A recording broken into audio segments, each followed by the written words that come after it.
Looking to make a difference with your shopping? Visit communitypayitforward.us. Select the mission or cause you want to support and scan the QR code. You have two options. Click the first link and browse our giving partners, or use the second link to tell us what you need, and we'll find the right partners for you. Shop with these partners and keep your receipt or invoice. Next, click a picture or simply upload a picture of your receipt to the portal in every form, adding your name and email address.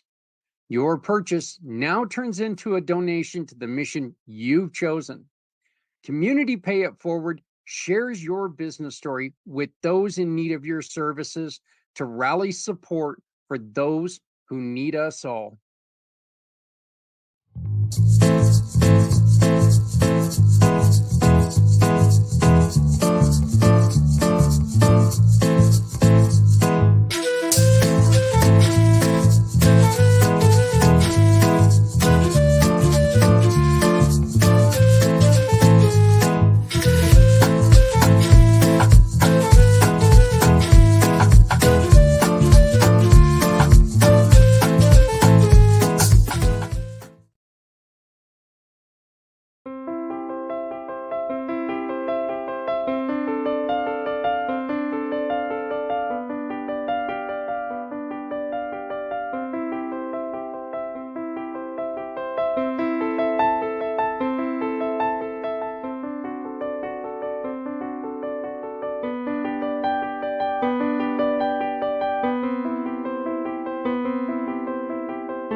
Born into a real fight wasn't right. Where can she dream here? Took a hold of her life, left at night. Hey everybody, how's it going? Zach Clayton, Community Pay It Forward, Community Dare to Care, and the PAC channels. What the heck are we doing on at 2:03 on a Friday afternoon? Good question. Simple answer. I want to thank Sean Winnington for allowing me to be part of his show for as long as I was. It was pretty much 2 years ago. I took over as a full-time producer, even though he kept giving my wife credit, because, he was twisted. I was the one doing the work. Me. But Sean has been given an offer, and he's decided to take that offer. He's going to go be an exotic dancer. Ugh. That's a horrifying thought. And it's not true. Sean has been given a radio show, and he is going to go that route, and he's going to give up podcasting, at least for a little bit. We will see what happens. We'll see how it goes. I just wish him the very best of luck. So we also had a very unique opportunity to where this morning I was able to talk to three of the most wonderful people I've been able to talk to in a while. And we're going to play these interviews, and I want to share them with you because each one of them has something very special. The first person you're going to meet today is Miss Angela Fowler. with real life access. In the spot prior to me going live, me coming on, you saw a little spot from Mr. Z, and he was talking about accessibility. Angela is a huge part of the People with Disabilities Act. She's very involved. She even talks about getting involved in an upcoming fight against California.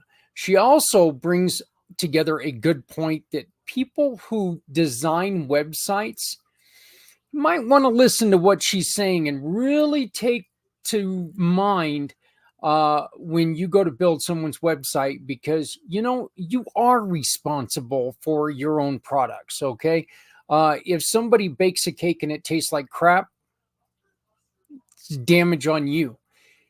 If you build a website and people can't see it, people can't access it because they're physically unable to, it's kind of on you. And her point about we take it out on the mom and pop individuals, and that's it.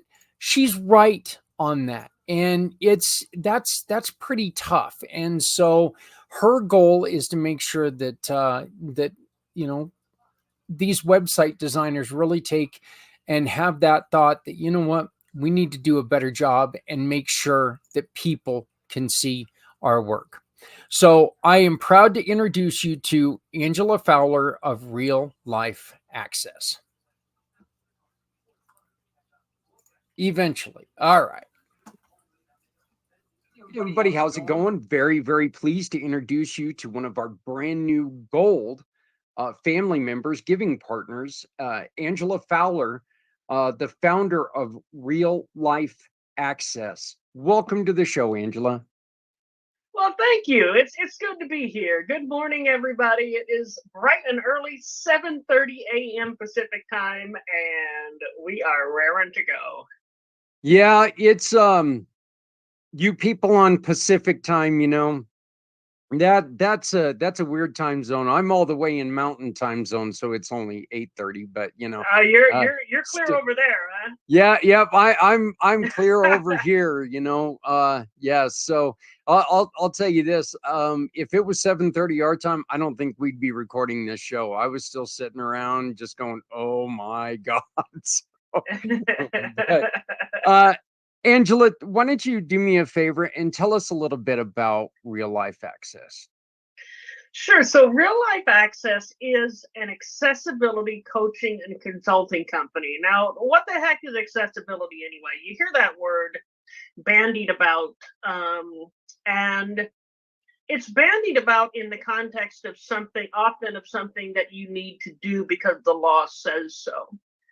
And while it certainly does, accessibility is a lot more than that. Accessibility is opening up your business to people with disabilities so that they can purchase your products and services. People with disabilities between the ages of 18 and 64 have a buying power collectively of like $500 million. That's a lot of money. And as a totally blind person, I can attest, we got money and we want to spend it just like everybody else, right?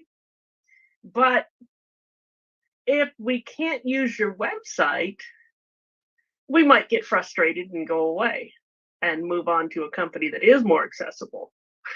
So I teach people how to make their business accessible. I give them practical, actionable steps ranging from things that you can do that don't cost you any money to things that you can do that maybe cost you a decent amount of money.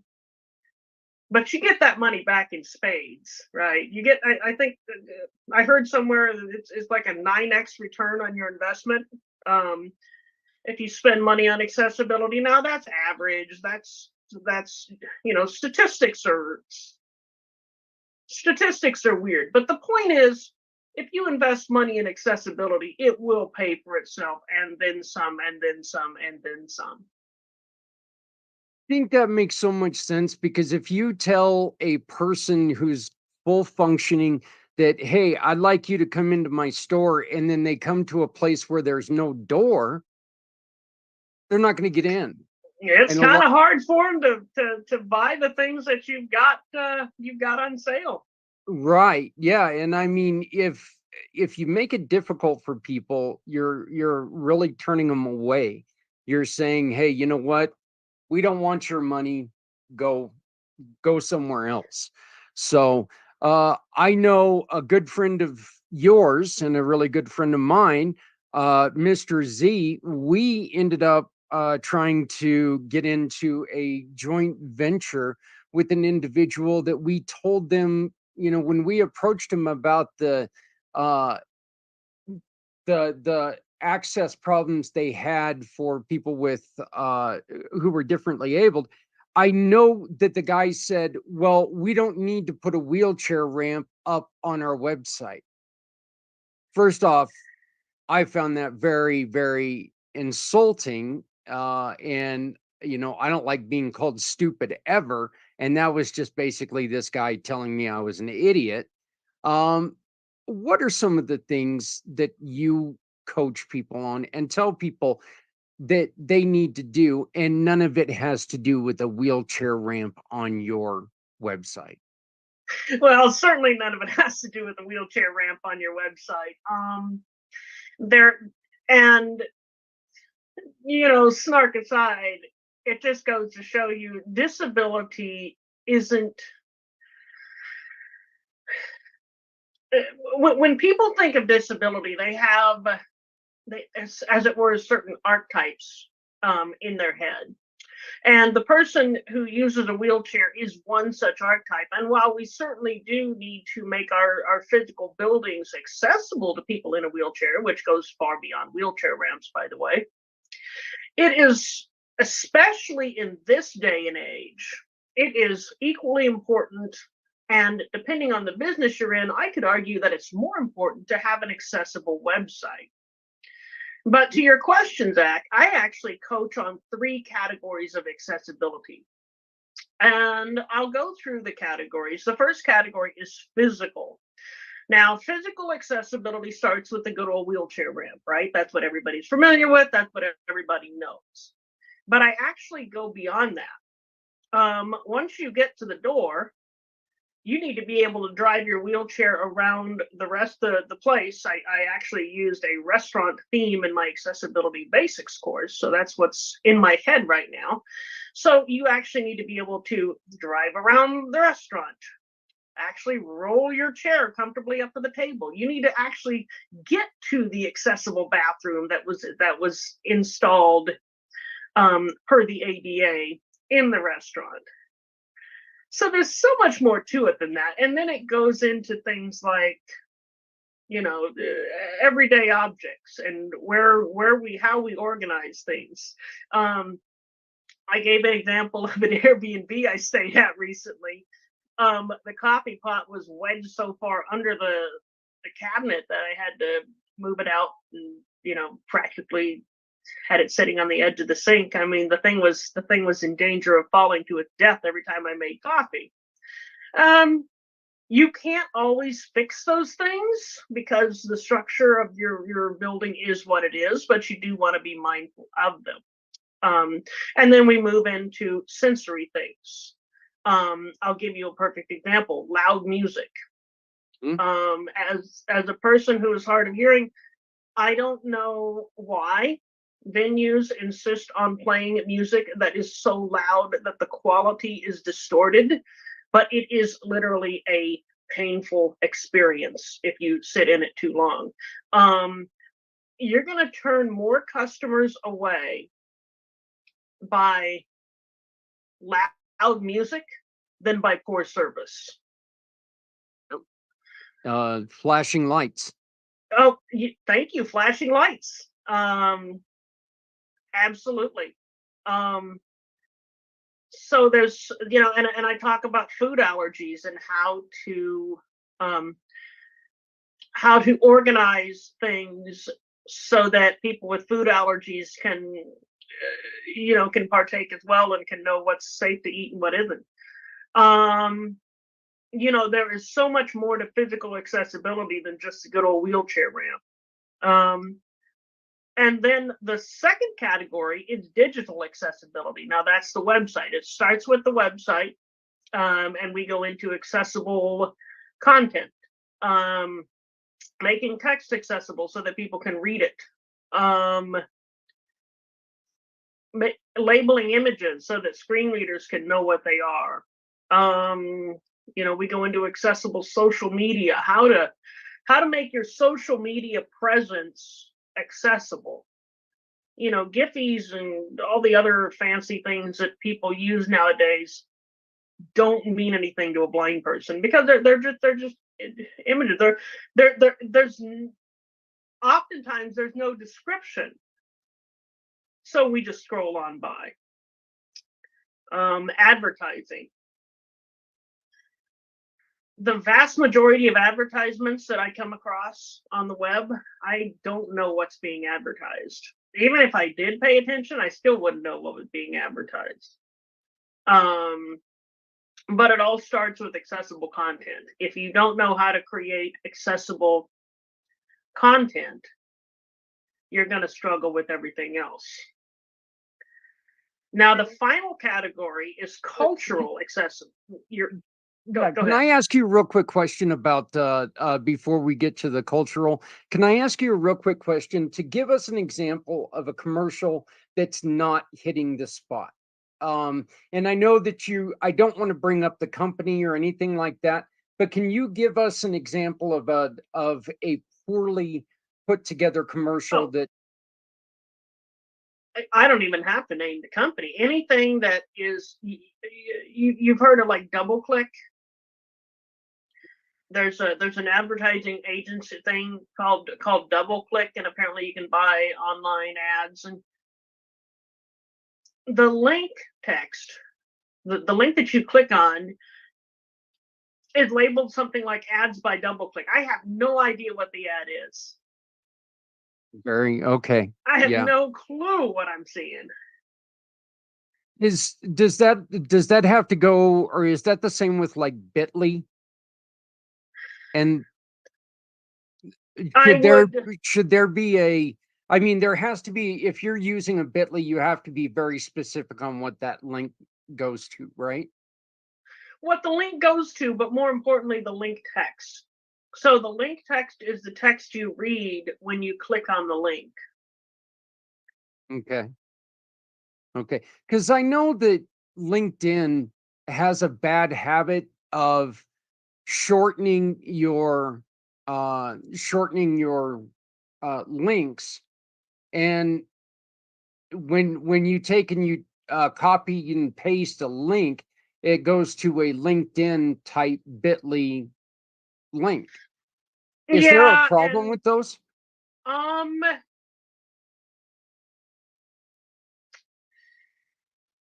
I'd have to look at a specific example. There can be, if the URL isn't self-explanatory. The ideal situation would be to add link text to that link. Okay. And I'm almost positive that can be done on LinkedIn. Okay. And then it still opens up into the LinkedIn summary thing. I'm not personally, I wish it would just click into the article. But right. They didn't ask my opinion. So now this next one that you're going to get to is one that I was going to bring up, because I hear all the time people talking about, why should I have to click anything to hear in English? Well, because people have to click to hear in Spanish. So cultural. So let me clarify something. Cultural accessibility isn't about language or ethnic culture. Cultural accessibility is about organizational culture. So what is your company like for the people that work there? How are people who are a little bit different treated? So the premise of cultural accessibility is difference is ordinary.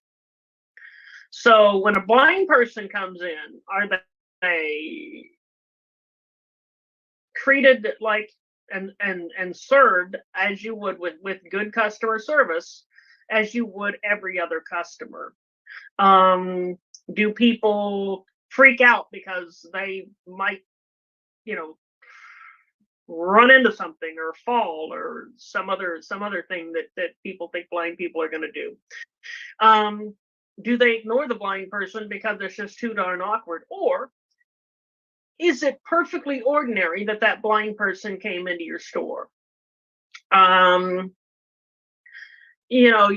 What you're aiming for is a combination of helpfulness and nonchalance. And we go into a number of aspects of cultural accessibility. We go into accessible meetings. How do you have meetings that are accessible to everybody? We talk about captions. We talk about keeping meetings goal directed, that sort of thing.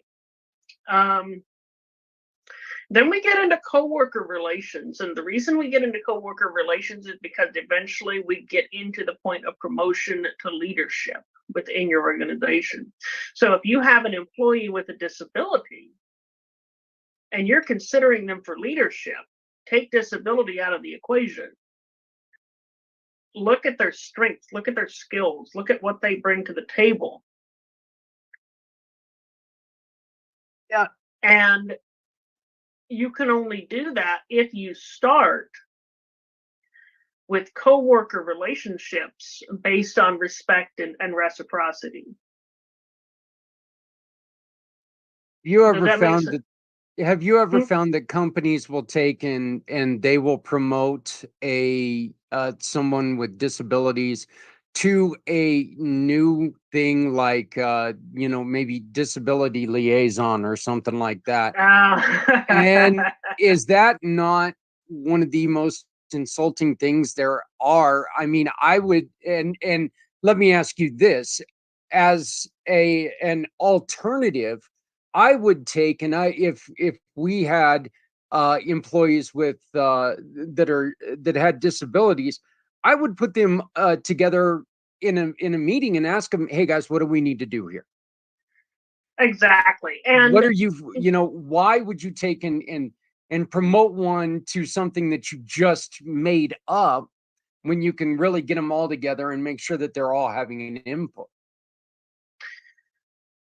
So the question is, why do you need a disability liaison position? Are you trying to check a box, or do you truly believe that the culture will be enhanced by having somebody who can liaise between the employees with disabilities and the ones without disabilities? If you think this is going to truly benefit your company, who better to be the disability liaison than somebody with a disability, if they A, want to do it, and B, are qualified for it. It's like every other position. You have to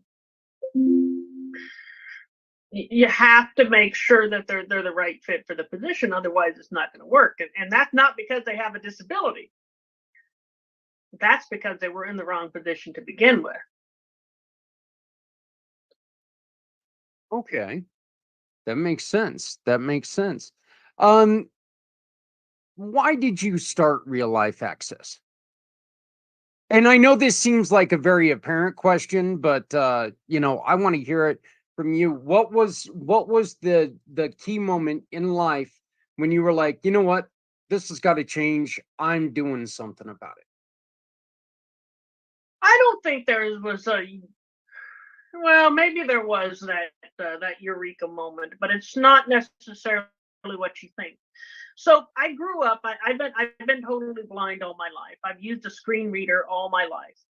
And when things are accessible, I can do things as well as a sighted person can do them. And because I am tech savvy, I can usually do them better because I'm good with technology.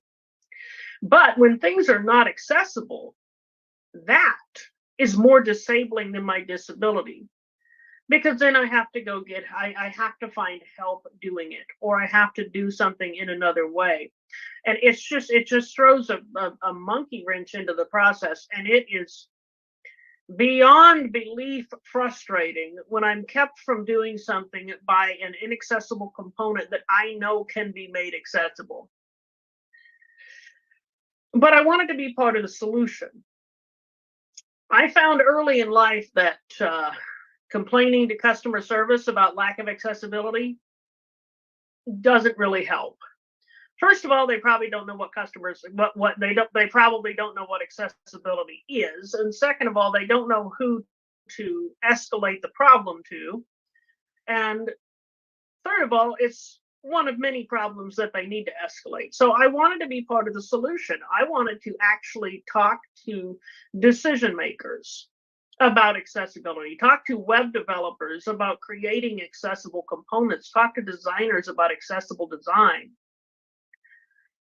But it didn't really click for me until I got a job working for a contractor that works on the VA website, Department of Veterans Affairs. And I started working with these designers and developers who had varying knowledges. Oh boy, it truly is early. Varying degrees of knowledge of accessibility. And it hit me. The vast majority of these folks want to do the right thing. They want to make things accessible. And that I think that goes for a lot of people. People want to make things accessible. They just don't know how. And in some cases, accessibility hasn't even crossed their mind because maybe they haven't met somebody with a disability yet.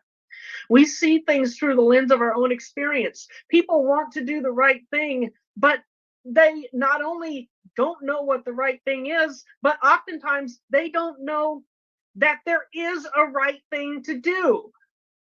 So this is not a problem of people discriminating against people with disabilities. Nobody is out to get the blind person, for heaven's sake. They just don't know. It's an education problem.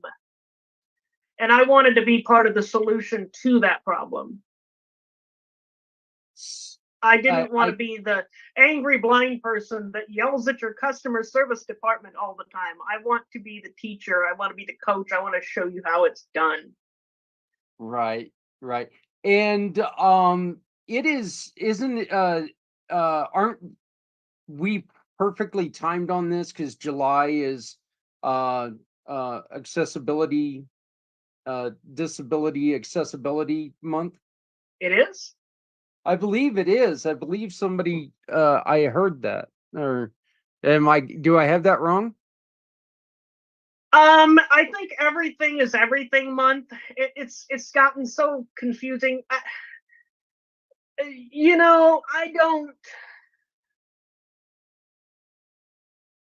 Every day should be Accessibility Awareness Day. I agree with you there.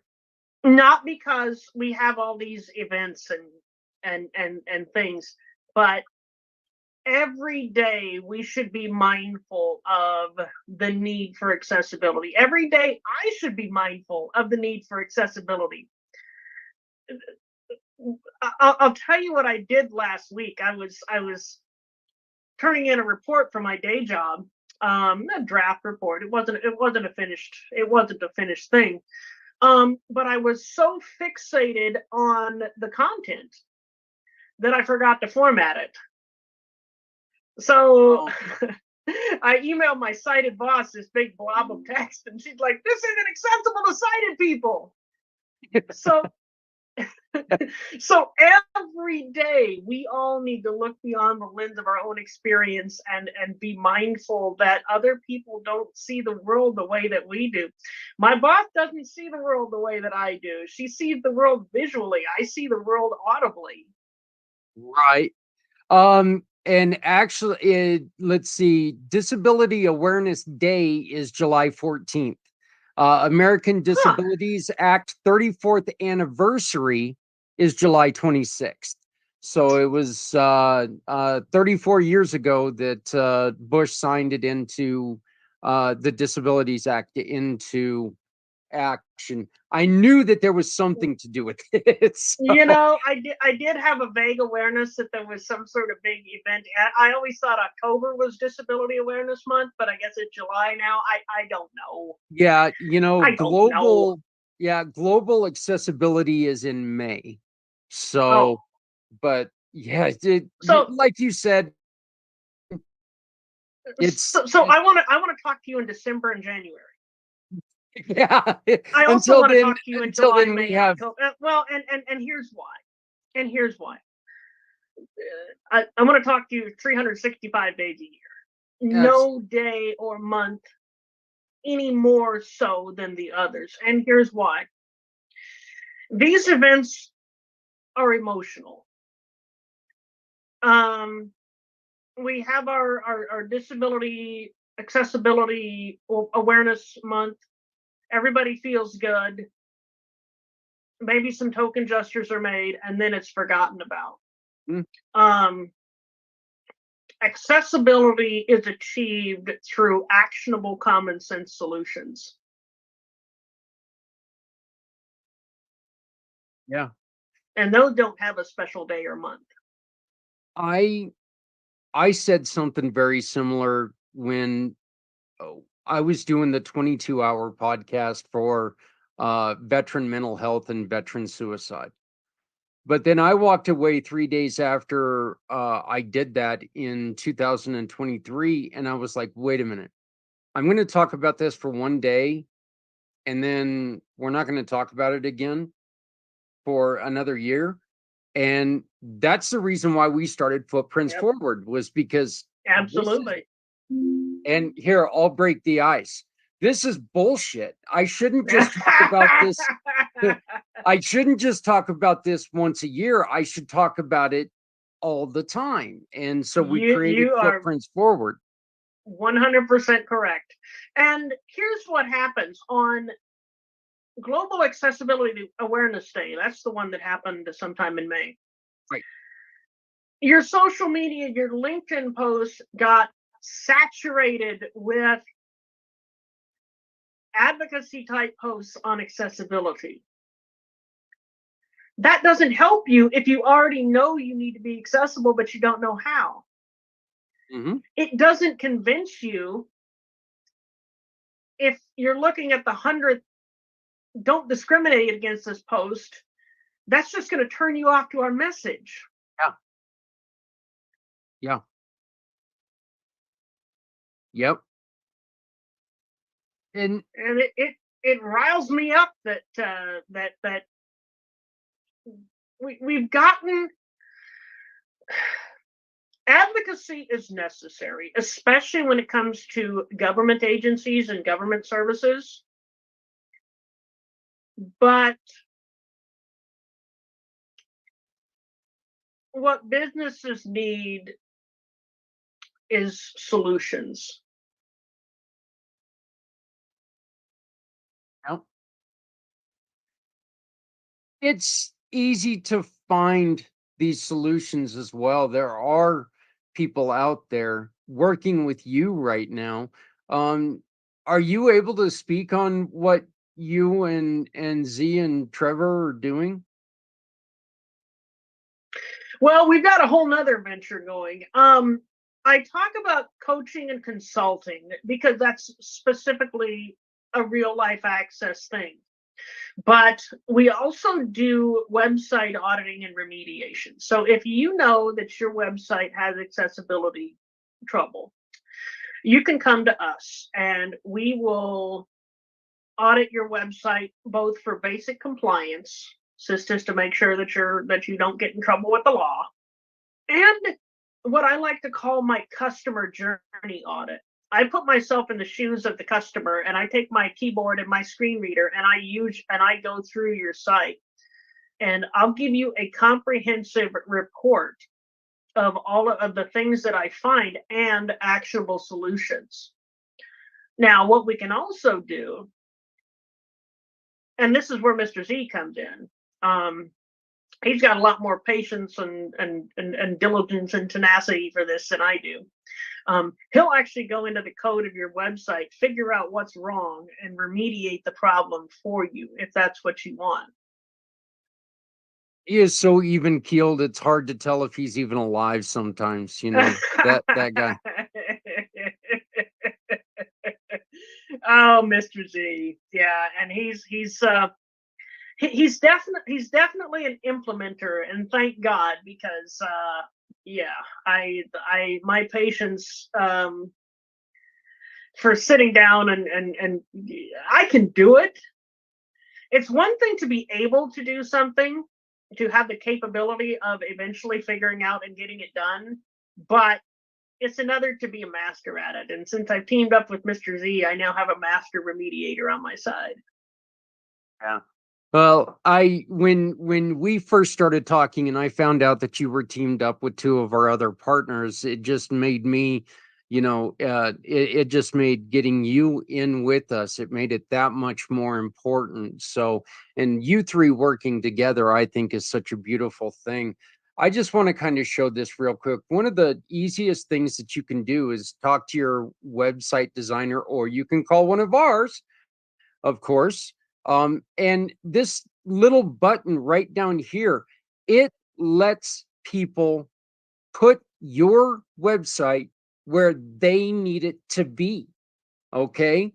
It lets people with disabilities take and visit your website no matter what. Well, I'm not going to say no matter what. There's always going to be something that falls through that we need to work on. Yeah. You're talking about Trevor's accessibility plugin. Actually, yeah, this is one of Z's, but yeah, accessible by userway.org. But yeah, my website was built by Z, and he's got the little button on the bottom. So, but you can change the contrast, highlight the links, text spacing, pause animations, dyslexia friendly, saturation, line height. It can read it for you. And these are just some of the things that, like we've been talking about, why you would not have a storefront with no doors. Why have a website other people can't go to? Yeah, and let me speak to those plugins, because that particular plugin is an excellent add-on to a website that is already coded for accessibility. Because what that website will do is that plugin will do, is that plugin will allow people, say, with low vision and, like you say, dyslexia, to customize the website to benefit them specifically. Visual accessibility is a very complex thing, because no two people have the same needs. So you can't design a website and meet everybody's visual needs, and that's where those plugins come in. They take it to the next level. They don't remediate code for accessibility. So if your forms aren't labeled properly, they're still not going to be labeled properly. But what they do is they enhance the visual experience. So it's really an accessibility enhancement plugin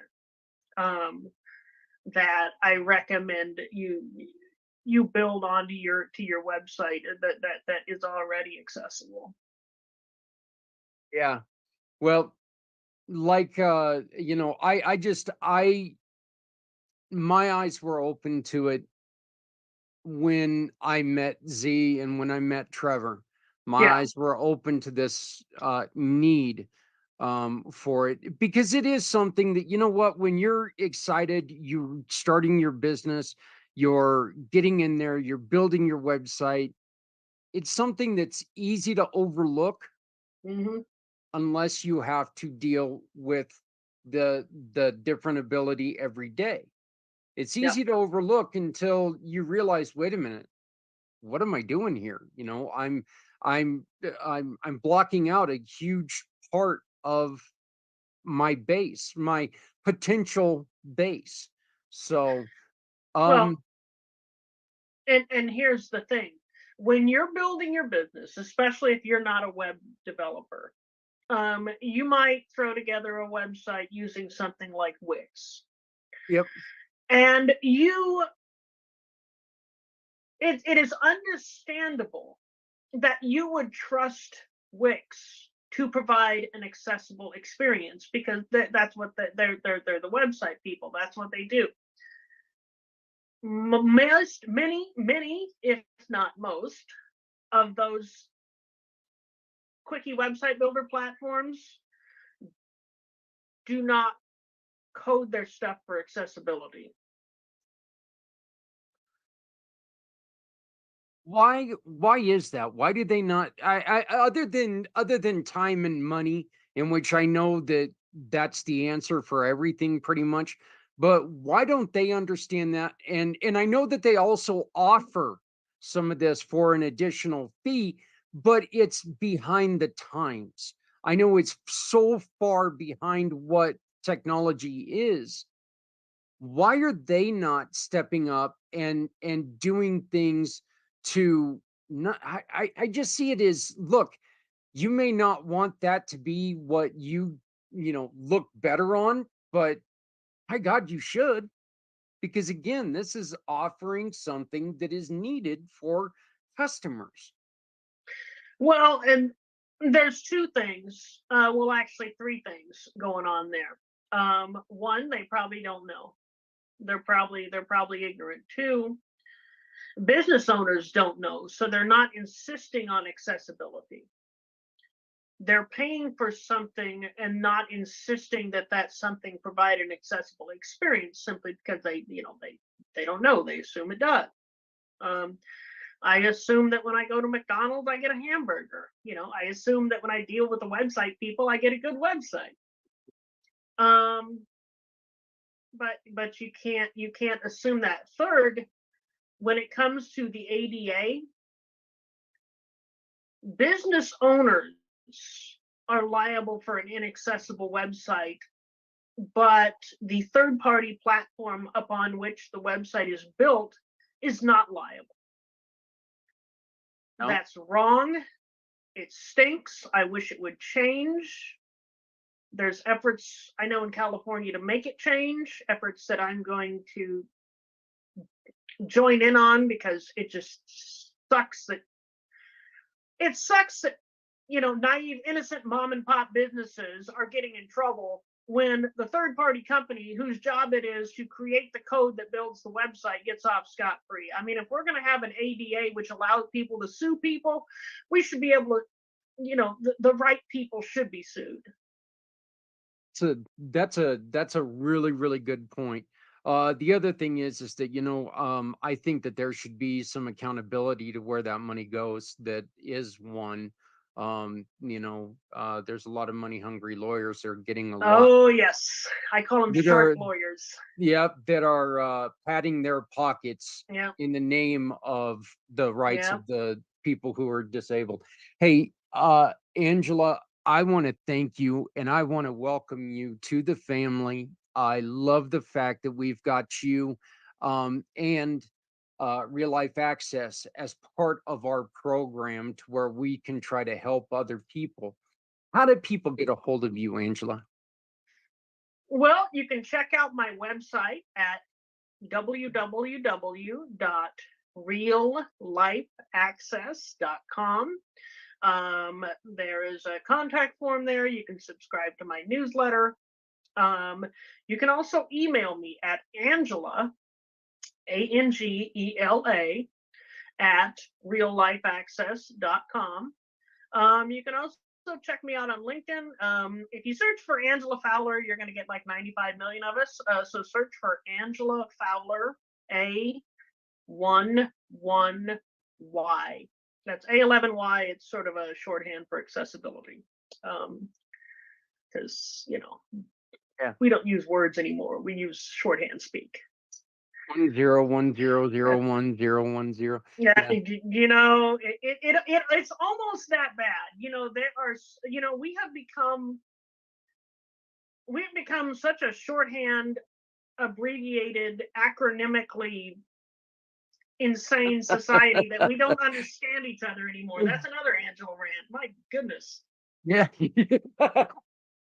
We're touching on nerves here today on This is gonna be a community this is impact. gonna be a fun podcast series. Yes. You know, I'll just have Zach ask me a question every week that causes me to get ticked off about something, and you'll be thoroughly entertained. I'll be your Monday morning call, and that way I can ask you something. I'll get you revved up for the week. You know? just get me fired up for the week, right? You know, so, but anyway, again, you can get a hold of Angela at www.reallifeaccess.com. That's reallifeaccess.com. You can also email her at angela@reallifeaccess.com. Angela@reallifeaccess.com. You can also find her page on communitypayitforward.com. Just type in Real Life Access into the search bar. It'll take you right to her page. You'll find all of her social links and everything you need there as well. Angela, again, I want to thank you, welcome you to the family, and let's get to work and help some people. Absolutely. Thank you for having me, and I look forward to talking to all of you and really coaching you through the journey to make your business accessible. And again, folks, this is so important because why would you leave a portion of 500 million, right? That's a lot of money, folks. 500 billion with a B. A billion. And why the hell would you leave that on the table? Some of that's your money, as long as they can find you. And that doesn't count the 65 and older crowd. Yeah. So, and hey, look, shopping's done online now. You need to remember that as well. You know, COVID has really made this an online world. It's become a lot easier for people if they can access your website. So thank you, Angela. We will talk to you soon. All right. Thank you.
Great to introduce another brand new family member, Sixu Chen. How are you doing today? Doing all right. Had a great 4th of July, so ready to roll and get to work again. So as people can see beside you, you don't do a whole lot, right? I mean, your plate is wide open. You don't have much business going on. No, you've just got 3 businesses that you're involved with. Yeah, just 3. So, what are you just that interested in being in different kinds of businesses? Is every single one of them just a fulfillment of something you enjoy? Why do you have your hands on so many different types of things?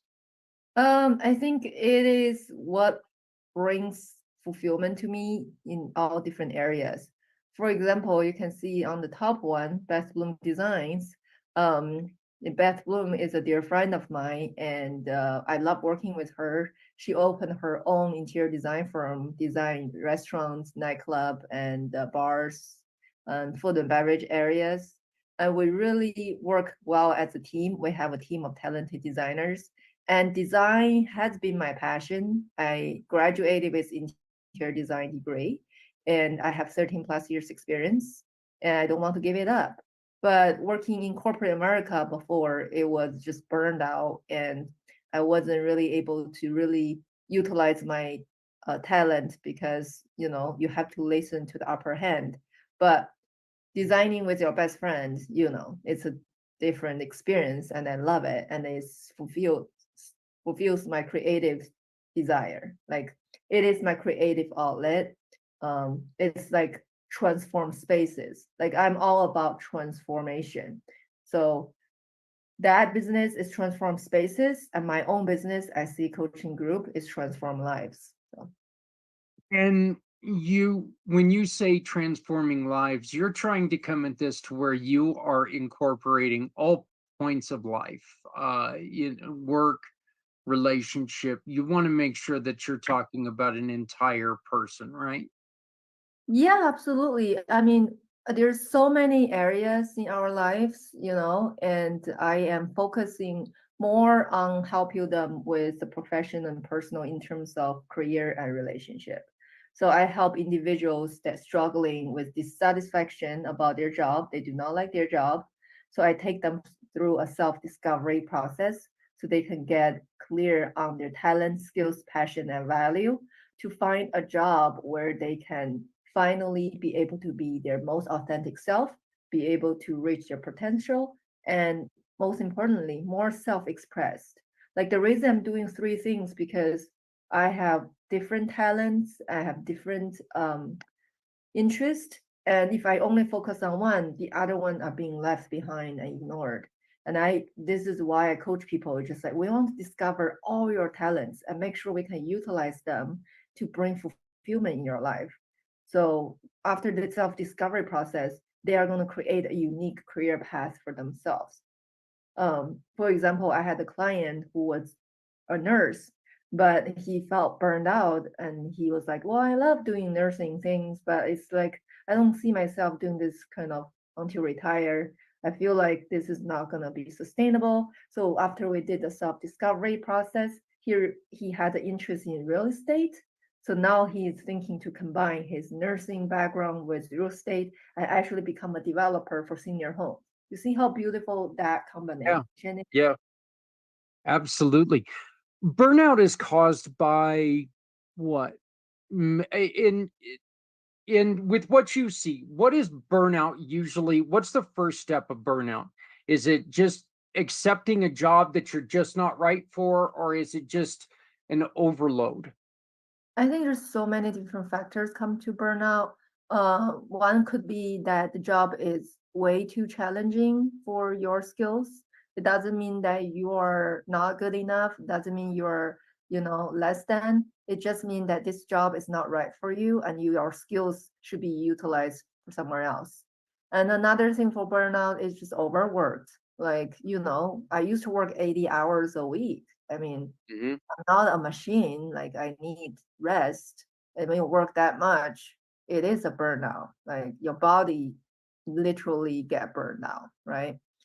And another thing also is emotional stress. Like if you are unhappy, you don't want to go to work, but you drag yourself to all that energy you spend in the back of your head to get yourself up and going.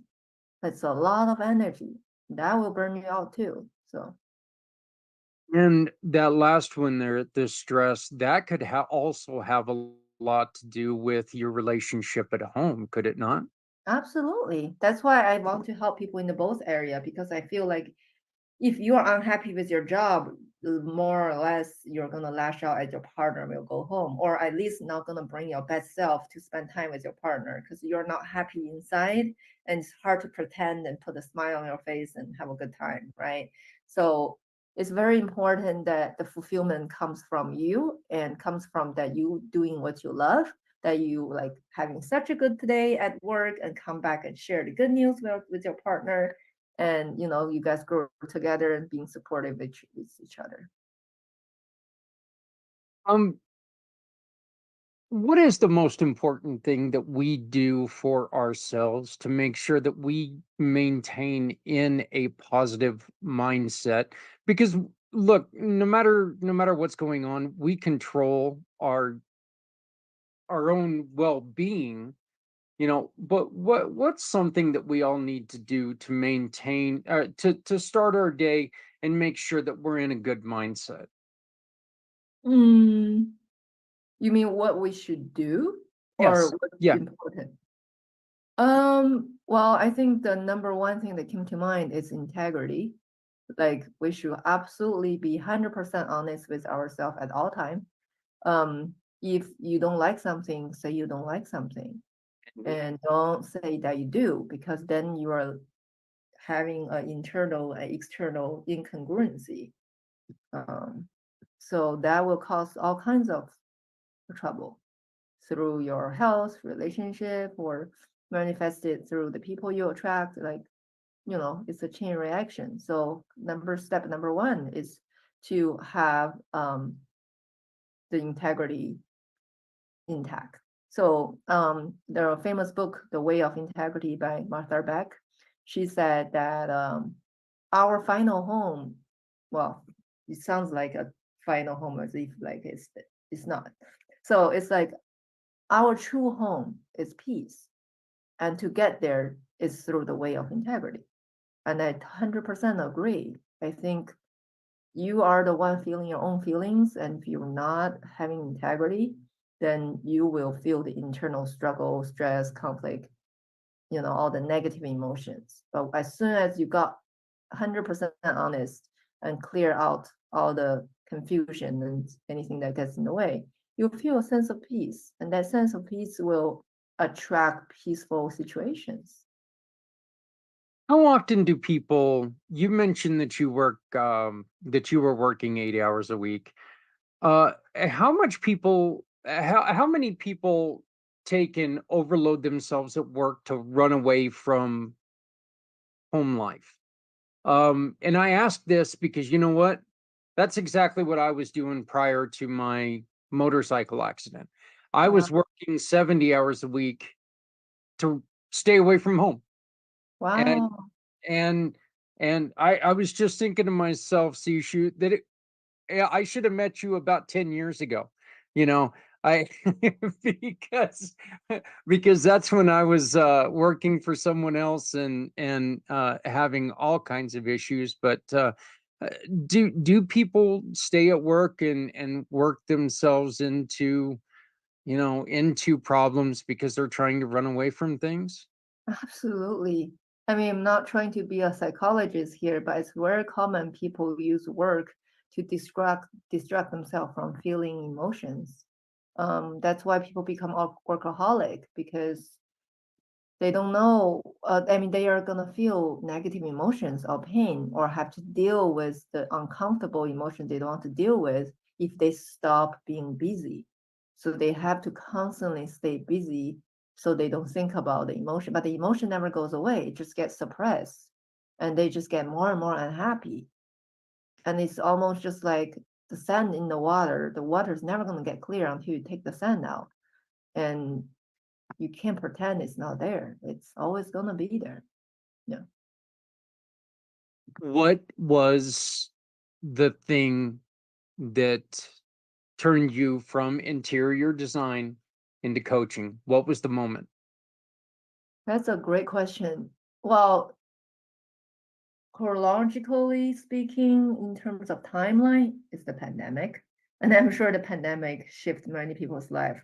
But even before the pandemic, I was evaluating my life in terms of, do I want to just do this for another 5, 10 years? And I was working at a smaller interior design firm and seeing my boss owning the firm, but being stressed, and her herself have to work until 9, 10 p.m. every day. And I'm just like the best I could do is owning my own firm eventually. Do I want to? And I realized I don't. I don't want that kind of lifestyle. I want more freedom in terms of I don't want to work that much and make work becoming my life. So, and also I feel lucky that I got laid off. That forces me to rethink what I want to do next, because after that many years of burnout, you really do not want to do another interview to just get into the same burnout. You know what I mean? Like I have such a resistance to put my resume together and go to more interviews for the similar type of job, because what people tend to do is, it's the same resume that gets you this previous job, you're going to get another job just like that. And I just didn't want to do that. So I went through a soul searching journey and really asked myself what else I can be doing, what is really making me, what really could be the reason to get me off bed. And then I realized I want to help people. And if somebody needs my help, that will really get me off the bed in a second. And then look into how that looked like. I actually thought about becoming a therapist and counselor and social worker and all that. But then I realized coaching has all the other kind of factors that I'm looking for. You had the ambition to start this, but how careful did you have to be that you went from putting everything into 80 hours a week, working your butt off? How careful did you have to be that you didn't just go on ahead and say, you know what? Nope, I can't do this. I got to go back to doing the 80-hour thing. I'm just going to slip back into what I know and to heck with everything else. How careful did you have to be? And how often do people fall into that trap that, I want to do this, but I need to get back to the grind? Well, it's that emotional security, like it's security comfort zone versus taking a risk, taking a leap of faith, facing the unknown, right? And for me, I just know the past was absolutely what I do not want. I do Yeah. not know what the future holds, but I'm definitely not going back. And that was clear for me. Yeah. Mm. I and I joke about this all the time. I tell people this all the time, that one of the first things that I thought of, and this is going back to where you said that, I thought about doing my own firm, but then I decided, no, that's not for me.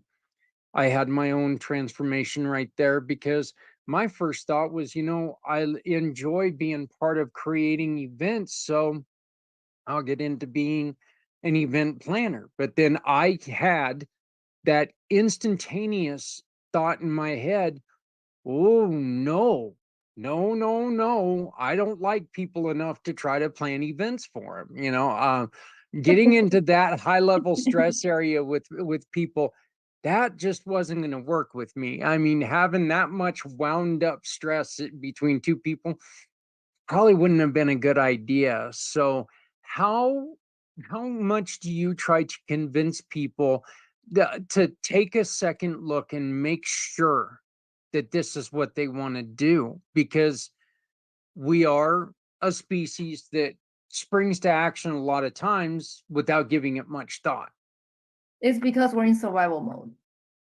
I Okay. try to convince people that once you have the self-confidence, you know who you are. I mean, my whole journey that I take people through is the self-discovery the self-discovery process to help them understand themselves so they know who they are. And at that point, they have more self-confidence, because the reason people are not confident is not just because they don't have confidence, because they don't even have clarity. They are in the confusion mode, so they can be easily swayed in any direction as the wind blows. Somebody say, hey, this could be good for you. They're like, oh, maybe they're right. And they'll be like, oh, this makes so much money for this person, you should try it. It's like, oh, I should. Like, you just get swing into places and you don't trust any of them because they're not coming from you. So it's still so important that we make decisions that come from our knowing, our intuition, and backed by the evidence of us knowing ourselves. And I had that clarity. I know that I want to help people. I know that I want to make direct impact in others' life. I've been doing that kind of to family and friends all my life. And I realized that this is something I naturally are good at. Like it's something that comes naturally. You know what I mean? Yeah. Mm, you got too many people who sit there and they listen to what other people say, and they fall off their dream train. Oh yeah. It's like, well, that's a ridiculous thing. Why would you do that? And uh there's a there's a book that I'm reading or listening to. I'm sorry, I don't read. I listen to books, but it's a book about starting something stupid, because there are so many things, so many or businesses out there that they were told this is stupid. Amazon, Jeff Bezos was told this is stupid. Who's going to shop from home? Everyone now. Everybody, apparently. So we need to realize that, you know what, just because somebody else doesn't understand it, that a lot of times that could be because they don't see the concept like you do.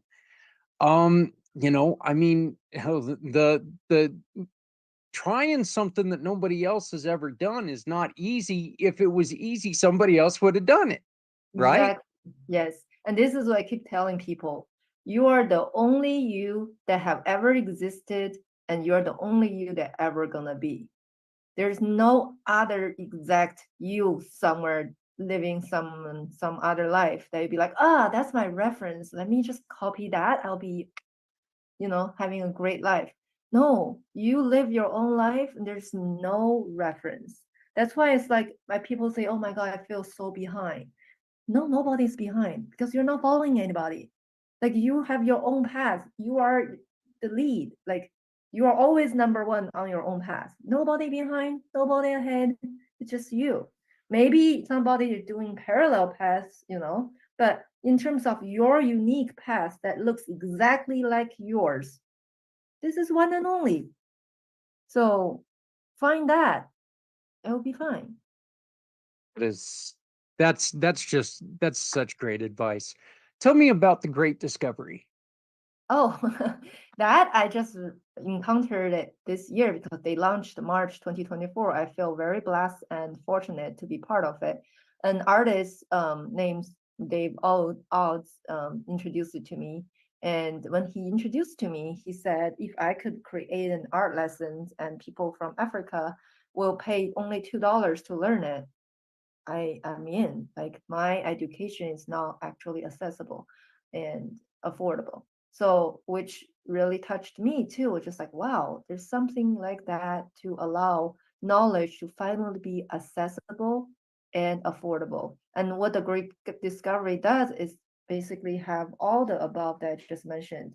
It has the AI translation technology, which will translate your knowledge into 100+ languages, so the language barrier disappears, and then it matches the price to the local economy. So there's no more, oh, I can't afford a first country education thing anymore. You are in a third world country, no problem. We're gonna match the price to what you can afford, and you can afford um, the education US without being in a US school. Isn't that amazing? And also, it's a community, it's a marketplace, it's a affiliate marketplace. It encourages people to share and then earn while they share, rather than just giving the resource away and nothing comes back to you. Once you share, you get commission, you get passive income, and for me, it's like I've been looking for a stream of passive income, and there's a lot of opportunity out there. If like a job shipping to like uh, MLM selling products and stuff, but that takes me away from my business. And Mhm. the Great Discovery doesn't take me away from my business. In fact, it enhances my business. It supports my business. I am selling my courses on the Great Discovery. I am allowing my client to access my knowledge through the Great Discovery. right? Like I'm not going away from my business. This is a platform, a tool that I can use to expand my business, to grow my business. So, I mean, I just feel so fortunate to be part of it. See, that is so neat because one of the things that I do to relax, and I don't do very many things to relax. I love work. I love doing what, you and I are doing together. I love doing this. This is meaningful and relaxing to me. But one of the things that I absolutely love to do, and I do it throughout the day, all day long, is learn about history. And that really brings to the way that I ask you about your history. What, I really think that learning about people's history and learning about the past is such a great way to relive, to live our future. And so I think having something like that, and sharing knowledge with other people, that's so important, because there's something in everyone's story. Everyone has that one piece of their story that can change someone's life for the positive. Because you are right that every single one of us, there's only one of us, there's only ever going to be one of us. But every single one of us comes up to a point in time where there's a problem that if we see it from somebody else's view, it could help us get around that problem. And I believe in conversation, that being one of the most important things about conversation and learning. So I'm excited to learn more with you about the Great Discovery. So, uh, Sixu, did you have anything else that you wanted to tell people before we cut this short? Sure. I mean, to wrap up the great discovery, Dr. Harris, one of the team leader, he said something it really struck with me. He said, instead of doing entertainment like Netflix, just let your kind of mind cruise and kind of you are almost in like a half sleeping mode when you watch those. Do edutainment. Like there's so many good content on the great discovery that help you gain knowledge. I have a client come to me because they want to change their job. It's just for the past 5 years, they see no growth, just doing the same thing. There's no new knowledge being gained. There's no growth happening. But if you go to the Great Discovery, just search any subject matter, psychology, business, cooking, music, art, like anything that you want to learn, there's going to be information content for you to learn. So on your spare time, instead of just watching a show, you could just learn something, and it's entertaining because it's a video form, and it's interactive, and it's a fun experience. So I think that's what it's I want to say about the Great Discovery. But in terms of my coaching, I just want to tell people that I am here to support people find the job that aligns with who they are. I keep telling people, if you do not like your job, guess what? You're not doing your job. That's someone else's job. You're taking a spot that someone could love. And you are like miserable here. Like just get out of that spot, leave it open to someone else who is gonna love, and find something you're gonna love. And everybody's gonna be happy, right? See, it's amazing listening to you now and remembering who I was, because I did every day, every day, Monday through Friday. I I repeated the words, "I hate my effing job," Oh my God. every day for 8 years. But I was there, and I had put in 70 hours before noon on Friday. I mean, Wow. I was working from Monday morning until noon on Friday, and I would have 70 hours. And then I would immediately jump on my motorcycle, and I would be gone doing fundraising stuff, and just always trying to stay busy, because I was trying to forget problems instead of deal with problems. And Right. I realize this now, you know. Um, I mean, life for me has gotten a lot better. I'm with the right person now, and I don't drink hardly any. God, I had a beer the other night, Sixu, and I felt like, ooh. It was kind of funny. It was like, wait a minute, that was like one small beer, and I was like, oh boy, this is not right. Yes. So, but it is, and a lot of that has to do with the clarity of knowing what I want, knowing where I want to be, and really working hard to get there and be there. And my thing is, I want to work with people like yourself to help other people. And I think that when we do this, it just benefits the world. So Thank you. And I really appreciate what you do too, that you pay it forward. I really appreciate that it creates a positive ripple effect, and I want to be part of it for sure. we are very, very glad to have you. People can find you where? They can find me on SCcoachinggroup.life. That's my website for career and relationship coaching. They can find me on LinkedIn just by my name, Sixu Chen. I think there's not a lot of me with that name on there, or on Facebook. I am very friendly with people's friend request. I sometimes share valuable information. People want to be friends on Facebook or reach me on LinkedIn. I'm usually welcome that, and then we can start talking. And if it makes sense to get on a call, I'm always happy to get on a call with people. So if someone who are listening now are struggling with either career or relationship or unsatisfied, you don't have to be. Let's talk, and I want you to feel more fulfillment starting tomorrow. I love it. I appreciate you so much. I appreciate what you're doing. And I am really looking forward to working with you for a long time. You can also contact her at info at SCcoachinggroup.life. That's info at SCcoachinggroup.life. Yes, that's the email that you can Yeah. use to send me. So, and then you can get a hold of all of her social media links, her email address, all of that stuff by going to communitypayitforward.us, and you can find her under family needs. So, Sixu, I want to thank you so very much for taking the time to talk to us today.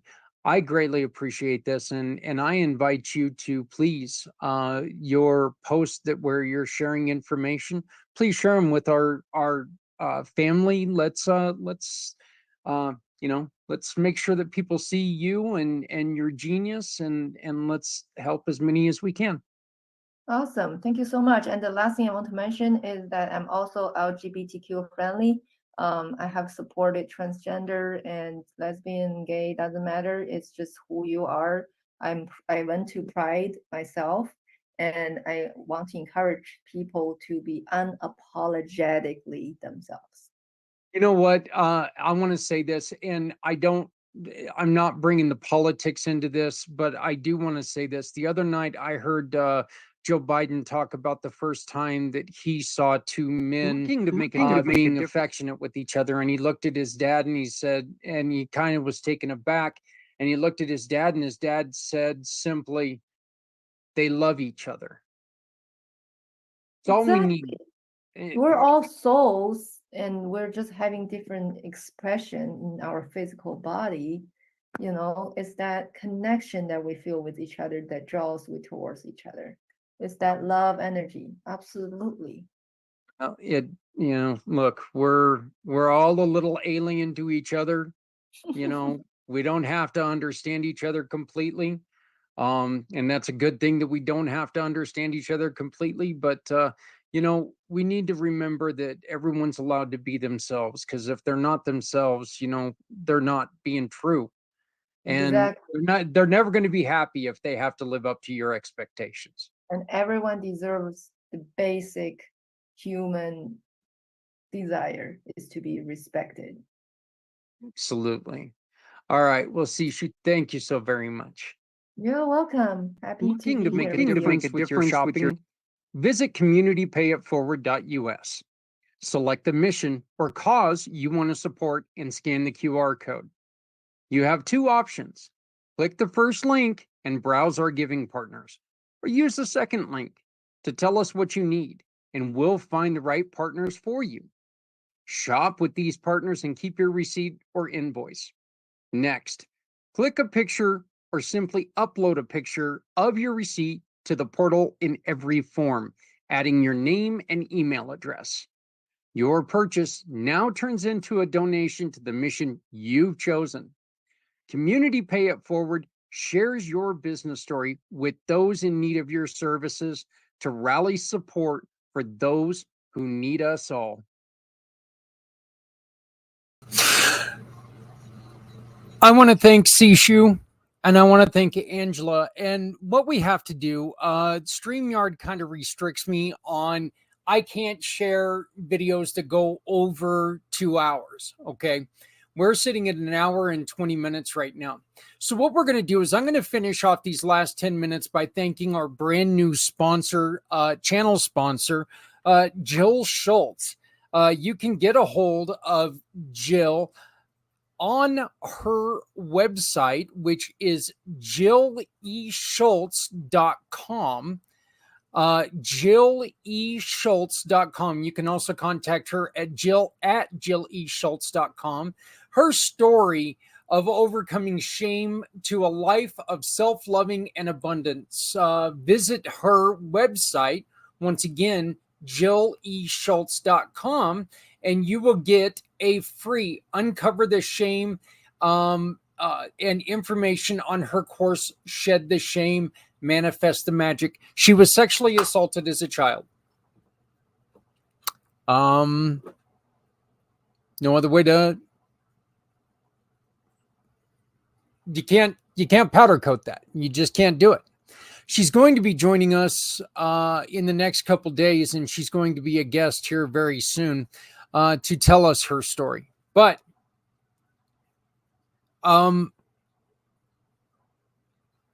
she's another example of what we love here.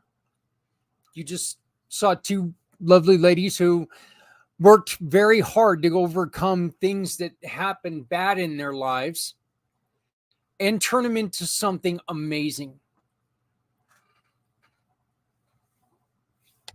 Not only that, but they're working really hard to make sure that you can follow in their directions and continue what they do to be amazing.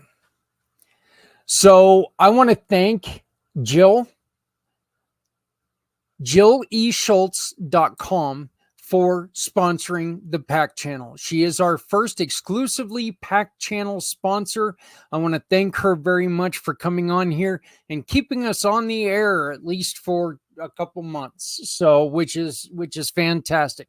We get a couple more of those and things might turn really good.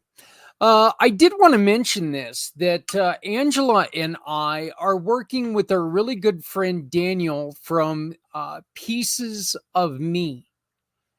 And we are going to put together a show with those two. If you remember back around February,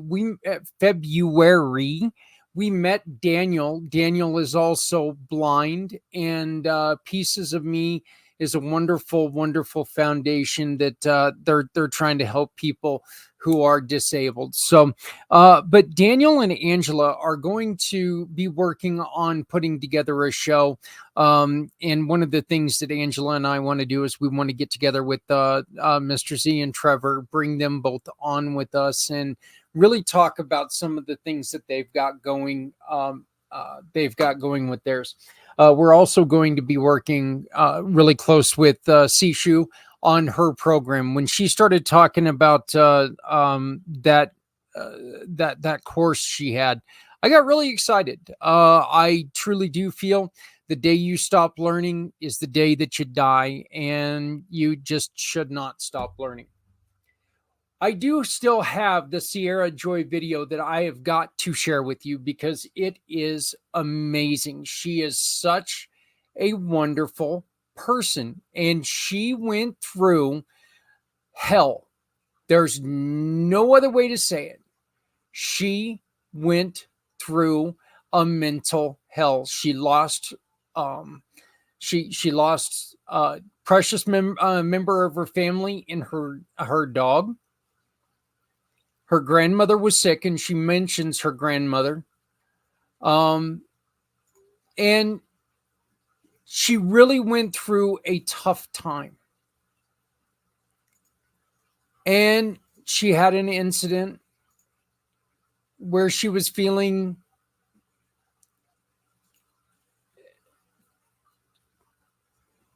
it came to a head.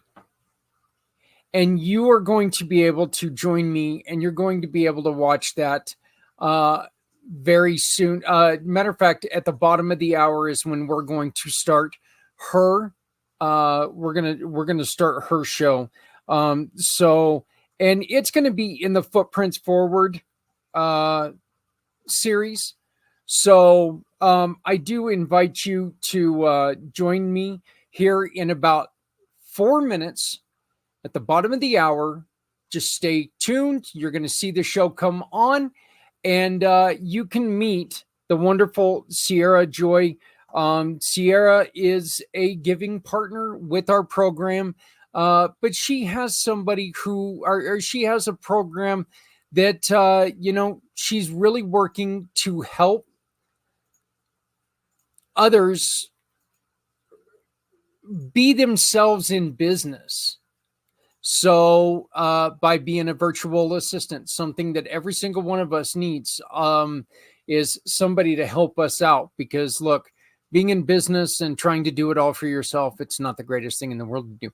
Thank you, everybody. Thank you for joining us. I appreciate your participation in this show. I want to once again welcome Jill E. Schultz to the IMpACT channel. Thank you very much for your sponsorship. Thank you, Angela Fowler at Real Life Access. And it's reallifeaccess.com, reallifeaccess.com. And you can get a hold of her at Angela at reallifeaccess.com. And then I also want to thank Sixu. Just both interviews were just so much fun. You can get a hold of Sixu at SCcoachinggroup.life, SCcoachinggroup.life, and email her at info@SCcoachinggroup.life. Thank you very much. Please remember, love somebody out there because somebody out here loves you. Please make sure that you always remember, if you're not helping someone, you're hurting everyone. No one needs to go it alone when we all come together. Folks, let's come together. Let's make this a better life by working together. Thank you very much. I'll see you in about 3 minutes.